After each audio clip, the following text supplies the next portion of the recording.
میرے محترم بھائی اور بہنوں، حج آدم علیہ السلام سے شروع ہوا ہے۔ عبادات میں کوئی اجتہاد اور عقل نہیں، جیسے اللہ نے کہا ہے ویسے کرنا ہے۔ نماز اپنی عقل سے ہم معلوم نہیں کر سکتے، روزہ ہے، حج ہے۔ عبادات میں جیسے آسمان والے نے بتایا اور جیسے جناب رسول اللہ صلی اللہ علیہ وسلم نے کر کے دکھلایا، بس ہم نے وہ کرنا ہے۔ باقی چیزوں میں معاملات ہیں، زندگی کی باقی ضروریات ہیں، اس میں زمانے کے لحاظ سے سوچ بچار بھی ہے، تبدیلی بھی ہے، اجتہاد بھی ہے۔ عبادت اسے کہتے ہیں جس میں بس جو اللہ نے کہا، جو اس کے نبی نے فرمایا، کر کے دکھایا، ویسے کرنا ہے۔ ہمارے نبی پاک کا میں تھوڑا سا آپ کو مختصر خاکہ حج کا بتا دیتا ہوں۔ جناب رسول اللہ صلی اللہ تعالی علیہ وسلم نے حج کا جب اعلان فرمایا، یہ 10 ہجری، تو اطراف سے قبائل جمع ہوئے، کوئی 12,000 کا مجمع اکٹھا ہو گیا مدینہ میں۔ 25 تاریخ کو بروز ہفتہ آپ نے نماز ظہر سے پہلے غسل فرما کے 2 چادریں احرام کی نیت کے بغیر 2 چادریں باندھ، کرتا بھی اتار دیا، تہمد بھی اتار دیا۔ سحارا ایک بستی ہے جو آج کل مسقط میں آتی، وہاں سے ایک کپڑا آتا تھا، اس کی آپ نے 2 چادریں لی۔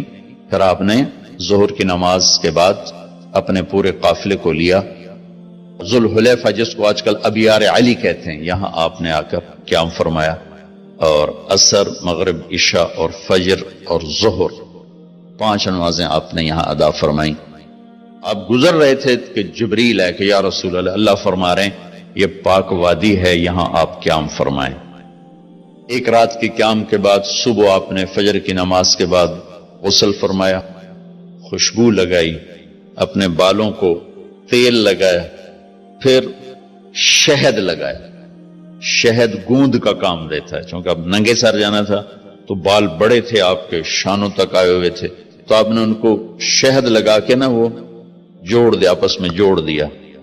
اور عائشہ رضی اللہ تعالیٰ نے آپ کو خوشبو لگائی۔ جسم پہ خوشبو لگا سکتے ہیں احرام سے پہلے، احرام کے کپڑے کو نہیں، جسم پہ خوشبو لگا سکتے ہیں احرام کی نیت کرنے سے پہلے۔ بالوں میں، مانگ میں آپ نے خوشبو لگائی۔ پھر اس کے بعد آپ نے ظہر کی نماز ادا فرمائی اور آپ اونٹنی پہ سوار ہوئے اور قبلہ رخ ہو کر آپ نے کہا لبیک حجۃ اللہم لبیک۔ آپ نے حج کا احرام باندھا تو جبریل آئے کہ یا رسول اللہ، اللہ تعالیٰ فرما رہے ہیں عمرے کو شامل فرمائے۔ وہاں سے آپ چلے، آپ کے ساتھ کوئی 12,000 کا مجمع تھا، اور آپ ملل میں آپ نے قیام فرمایا۔ ملل سے نکلے اور روحا میں پہنچے۔ روحا میں کنواں ہے، وہاں 70 نبیوں نے قیام کیا ہے حج کے دوران، حج پر جاتے اور آتے ہوئے۔ وہاں آپ نے بھی قیام فرمایا، رات بھی ٹھہرے۔ روحا سے چل کر آپ افایا پہنچے، افایا سے عرج پہنچے، عرج سے ابوا پہنچے۔ ابوا پہنچے تو سامنے بستی تھی جہاں آپ کے سارے انتظام کیے گئے تھے رہائش کے، اور یہ قافلہ 12,000 کا اب 60-70,000 کا ہو چکا تھا۔ تو ابوا میں آپ کی والدہ کی قبر ہے، حضرت آمنہ رضی اللہ تعالیٰ عنہ کی قبر مبارک ہے۔ تو آپ سڑک سے یوں ہٹ گئے، اندر پہاڑوں میں چلے گئے۔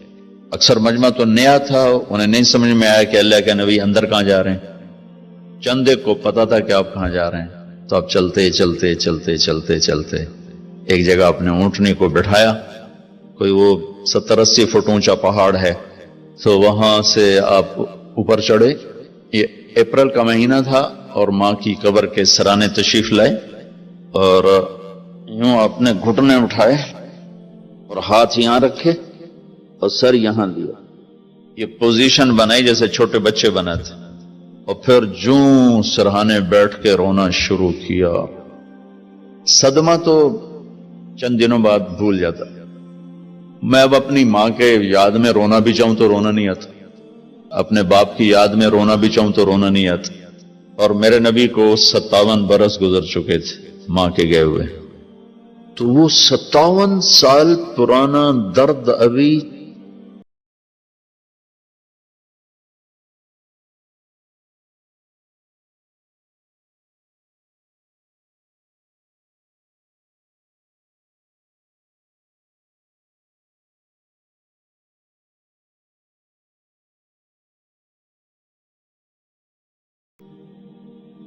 آپ نے رات وہیں گزاری.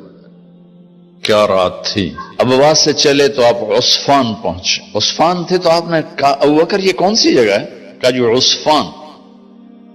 کہا میں دیکھ رہا ہوں ہود اور صالح علیہ السلام گزر رہے ہیں اس وادی سے لبیک کہتے ہوئے حج کو جا رہے ہیں. عصفان سے آپ مرہ زہران پہنچے، پھر وہاں سے آپ صرف پہنچے، پھر وہاں سے آپ تنعیم پہنچے. تنعیم میں آپ نے احرام کی چادروں کو تبدیل فرمایا. جو 2 چادریں مدینہ میں زیب تن فرمائی تھی تنعیم اتار کر تو نئی چادر اسی کپڑے کی. پھر مکہ کے ٹاپ سے آپ انٹر ہوئے اور بیر زی طوا کے کنویں پر آ کر آپ نے قیام فرمایا. یہ ہے اتوار کی رات. 25 کو چلے اور 4 کی رات کو، یہ مہینہ 29 کا تھا، تو 4 کی رات کو آپ مکے پہنچ گئے.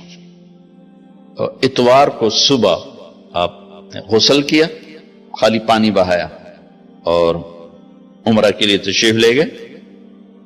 صفا مروہ کی طرف سے آپ پہنچے. بابو بنی شیبہ کے سامنے آپ نے اونٹنی کو بٹھایا تو بنو ہاشم خاندان کے بچے آ گئے.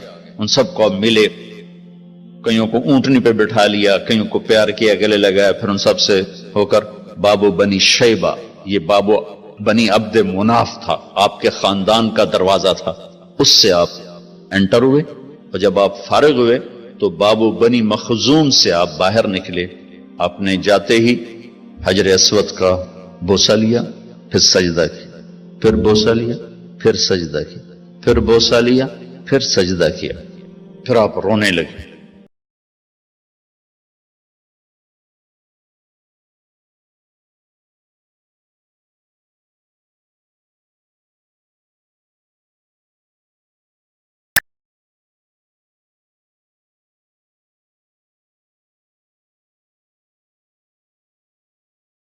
موقت کرتی ہیں کہ ایک سنت عمل کے لیے فرض چھوڑ دیتے کہ مرد عورت کا یوں آپس میں اختلاط، یہ اس سے بچنا فرض ہے، اور وہ ایک سنت کے لیے گھس رہی اور لڑائی جھگڑے فساد، قریب بھی نہیں جانا چاہیے.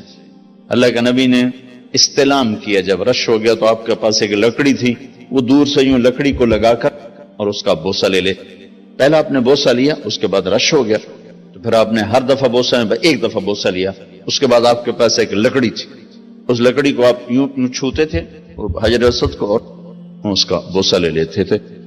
بوسہ صرف ایک دفعہ. پھر جب آپ نے 2 نفل پڑھ لیے اور تشریف لے گئے صفا مروہ کے لیے تو پھر حجر اسود کا بوسہ لیا اور آپ نے جا کر صفا مروہ پہ 7 چکر پورے کیے. بعض روایت میں ہے کہ 3 چکر پیدل کیے، پھر مجمع زیادہ ہو گیا تو 4 اونٹنی پر بیٹھ کر گیا تاکہ لوگ دیکھ لیں. اس کے بعد آپ نے اعلان فرمایا کہ بھئی جن کے پاس قربانی کا جانور نہیں ہے وہ احرام کھول دو. تو صحابہ نے کہا یا رسول اللہ آپ کھولیں. تو آپ نے فرمایا کہ میرے پاس قربانی کا جانور ہے، ابو بکر کے پاس، عمر، زبید، طلحہ یہ نہیں کھولیں گے جو کہ ان کے پاس بھی قربانی کا جانور ہے، باقی جن کے پاس نہیں کھول دو. تو سب نے کھول دی اور حج افراد بھی تمتع بن گیا، حج قران بھی تمتع بن گیا. اب نہیں ہو سکتا، اب جو نیت کریں گے وہی کرنی پڑے گی، لیکن اللہ کے نبی کا خاص حکم تھا تو سب کا حج تمتع بن گیا.